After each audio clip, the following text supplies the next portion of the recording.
संयोजक बाप से टिका जिला इकाई आदि कुछ कहने से पूर्व दुनिया को करुणा, मानवता, अहिंसा का संदेश देने वाले तथागत गौतम बुद्ध के चरणों में समर्पित करता हूँ। तत्पश्चात बाबा साहब डॉक्टर भीमराव अम्बेडकर के चरणों में श्रद्धा का सुमन अर्पित करते हुए उन तमाम महापुरुषों जिन्होंने हमारी बेहतरी के लिए, बहुजन समाज की बेहतरी के लिए, शोषित वंचितों की बेहतरी के लिए जीवन पर्यंत संघर्ष किया, उनके चरणों में श्रद्धा का सुमन अर्पित करते हुए और उन तमाम महापुरुषों की विचारधारा को जन जन तक पहुंचाने वाले मान्यवर कांसीराम के चरणों में श्रद्धा का सुमन अर्पित करते हुए मैं इस स्वागत समारोह, अभिनंदन समारोह में आप सभी उपासक उपासिकाओं का साधुवाद धन्यवाद ज्ञापित करता हूं।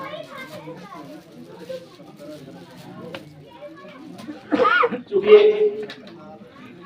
जो धम्म यात्रा निकली थी सारनाथ से डुमरी तक पूज्य भिक्षु चंद्रमा थेरो जी के नेतृत्व में उन्होंने पैदल यात्रा निकाली। इसका सीधा सीधा एक संदेश है कि बुद्ध के धम्म को जन जन तक पहुंचाना, क्योंकि बुद्ध का ही धम्म एक ऐसा धम्म है, मुझे जहां तक मालूम है कि पूरे विश्व में यदि किसी ने सबसे पहले मानवता की बात की है तो तथागत बुद्ध ही है। बाकी आप किसी भी धर्म में चले जाइए, धर्म में चले जाइए, पंथ में चले जाइए, कहीं न कहीं ऊंच नीच, जात पात, छोटा बड़ा का भेदभाव है। लेकिन बुद्ध का धर्म एक ऐसा धर्म है जहाँ न कोई ऊंच नीच है, न छोटा बड़ा है, न ही कोई जात पात का भेदभाव है, और सभी जो है दुखों को, बुद्ध जो है लोगों के दुखों को, पूरे विश्व के दुखों को दूर करना चाहते थे, उनकी समस्याओं को दूर करना चाहते थे, जिनके लिए उन्होंने आंदोलन चलाया। उस आंदोलन को बढ़ाने के लिए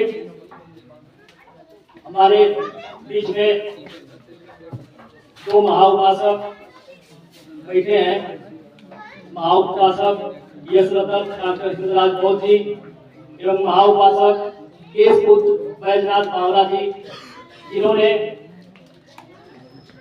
एक त्याग करके और बौद्ध धर्म का जीवन बहन के यहाँ से पैदल यात्रा के डुमरी तक मैं इनको बहुत बहुत साधुवाद और इनको कोटिशः प्रणाम करता हूँ। इन्होंने बुद्ध के दर्शन को, बुद्ध के धम्म को बढ़ाने का काम किया और प्रेरित करने का काम किया। क्योंकि आप जब भी देखेंगे हमारे जितने भी महापुरुष हैं, सभी लोगों का आंदोलन कहीं न कहीं जो है बुद्ध से ही प्रेरित है। क्योंकि चाहे सम्राट अशोक हो, रैदास जी हो, संत कबीर हो, फूले जी हो, चाहे जितने भी हमारे महापुरुष हैं, सभी लोगों ने भेदभाव के खिलाफ लड़ाई लड़ी है। भेदभाव के खिलाफ, जात पात के खिलाफ, ऊंच नीच के खिलाफ इन्होंने आंदोलन किया और सब लोग ये पूरा का पूरा आंदोलन कहीं न कहीं जो है तथागत बुद्ध के आंदोलन से प्रेरित है। मैं चूंकि वामसेव से हूँ तो मैं अपनी बात जो है जरूर रखना चाहूंगा वामसेव की। आप देखेंगे तथागत बुद्ध ने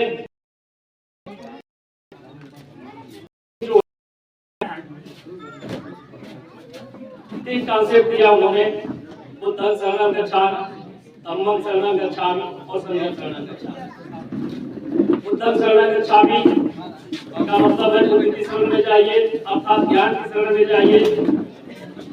धम्म का मतलब है आंदोलन कीजिए। आंदोलन का मतलब कि जो हमारे समाज में व्याप्त बुराइयां हैं, सामाजिक बुराई हो, चाहे आर्थिक जो भेदभाव है, इन सारी बुराइयों को दूर करने के लिए उन्होंने आंदोलन चलाया। उनका पूरा का पूरा आंदोलन जो है सीधे सीधे जो है जो कमजोर वर्ग था, जो वंचित वर्ग था, जो कहीं न कहीं पीड़ित था, उनके लिए था। वो कहते हैं एक बार उसे एक व्यक्ति जाता है और पूछता है कि कोई ऐसा रास्ता बताइए कि मैं सुखी रहूं। तथागत बुद्ध कहते हैं कि वासना, कामना, इच्छा यदि छोड़ दो तो इसके बाद जो कुछ बचता है सुखी सुख। इतना बढ़िया उन्होंने संदेश दिया। यदि आप इच्छाओं का त्याग कर देते हैं तो सुख मिलेगा, तो सुखी सुख। उसके बाद उन्होंने धम्मा के बाद जो उन्होंने संघ की स्थापना किया कि इसके माध्यम से लोग एकजुट हो गए और एकजुट होकर जो उनका आंदोलन था, सीधे सीधे आंदोलन जो है कहीं न कहीं जो है इस प्रकार की शासन व्यवस्था लाना था कि जहाँ गरीब, शोषित, वंचित लोगों का कल्याण हो। इसी कॉन्सेप्ट को आगे बढ़ाते हुए बाबा साहब डॉक्टर भीमराव अम्बेडकर जी 3 कॉन्सेप्ट वो भी देते हैं। उन्होंने तथागत बुद्ध के कॉन्सेप्ट को आगे बढ़ाते हुए वो ले आते हैं टू एजुकेट, अर्थात उन्होंने जो संदेश दिया था कि ज्ञान की शरण में जाओ, बाबा साहब वही संदेश देते हैं एजुकेट के माध्यम से कि सभी लोगों को शिक्षित करो। तथागत बुद्ध के धम्मा का जो कॉन्सेप्ट है बाबा साहब उसको आगे बढ़ाते हुए कॉन्सेप्ट देते हैं कि टू एजुकेट, अर्थात आंदोलन करना, आंदोलित करना, लोगों को आंदोलित करना। आप जान जाइए, यदि आपको बता दिया जाए, जैसे डॉक्टर साहब भी कहते हैं कि हमारे पास 4 बीघा खेत है या हमारे दादा के पास 5 बीघा 4 बीघा खेत था और आज हमारे पास एक ही है, मौके पे 1 बीघा खेत है, तो बाकी 3 बीघा आप जो है ढूंढेंगे। तो वही है आंदोलन, है एजुकेट करना, ताकि लोगों को बाबा साहब एजुकेट करने के बाद एजुकेट करना चाहते थे, आंदोलन करना चाहते थे कि वो अपने हक हिस्सा की लड़ाई के लिए आंदोलन करें। और जब आप आंदोलन करना चाहेंगे, जब आपको आंदोलित हो जाएंगे तो आप अकेले आंदोलन नहीं कर सकते। उस आंदोलन को बढ़ाने के लिए, उसमें सफलता पाने के लिए आपको संगठन की जरूरत होती है। इसके लिए उन्होंने कॉन्सेप्ट दिया टू ऑर्गेनाइज। मानव साहब तथागत बुद्ध के कॉन्सेप्ट को बाबा साहब ने बनाया। बाबा साहब के कॉन्सेप्ट को आगे बढ़ाते हुए मानव साहब ने वामसेप की स्थापना की। वामसेप का उद्देश्य है कि जन जन तक महापुरुषों की विचारधारा को, फूले साहू अम्बेडकर की विचारधारा से लैस करना। यदि जन जन तक महापुरुषों की विचारधारा, उनके दर्शन यदि पहुंच जाते हैं, जब सारे लोग अम्बेडकराइज हो जाएंगे तो कहने की जरूरत नहीं है कि उन्हें कहाँ जाना है, किस दिशा में जाना है। वो सही गलत का निर्णय कर लेंगे और अपना एक सही रास्ता चुनेंगे, जो रास्ता जो है बाबा साहब के मिशन पे जाता है। इसी को कॉन्सेप्ट को आगे बढ़ाते हुए मानव साहब ने PS4 का कॉन्सेप्ट दिया। तथागत बुद्ध के धम्मा और बाबा साहब के एजुकेट को आगे बढ़ाते हुए मानव साहब ने PS4 की स्थापना की।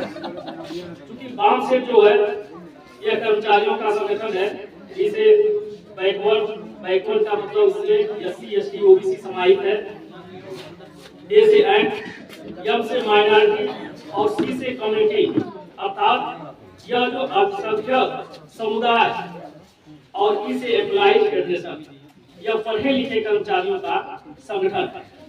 क्योंकि पढ़े लिखे कर्मचारियों का संगठन जो मानव साहब ने बताया था, इसका उद्देश्य था कि सीधे सीधे जो है महापुरुषों की विचारधारा को लोगों की चौखट तक पहुंचाना, और उन्हें पहुंचाया। जो हमारे महापुरुष या जितने भी हम लोग आज जो कुछ भी महापुरुषों के बारे में जान रहे हैं, इसमें बहुत बड़ा योगदान मानव क्रांति रहा। इन्होंने तथागत बुद्ध के धम्मा, बाबा साहब के एजुकेट को आगे बढ़ाते हुए उन्होंने PS4 का कॉन्सेप्ट दिया। क्योंकि कर्मचारी वर्ग आंदोलन नहीं कर सकता है। जब उन्होंने वामसेप बनाया तो उन्होंने कार्य करने का एक रूलिंग बताई।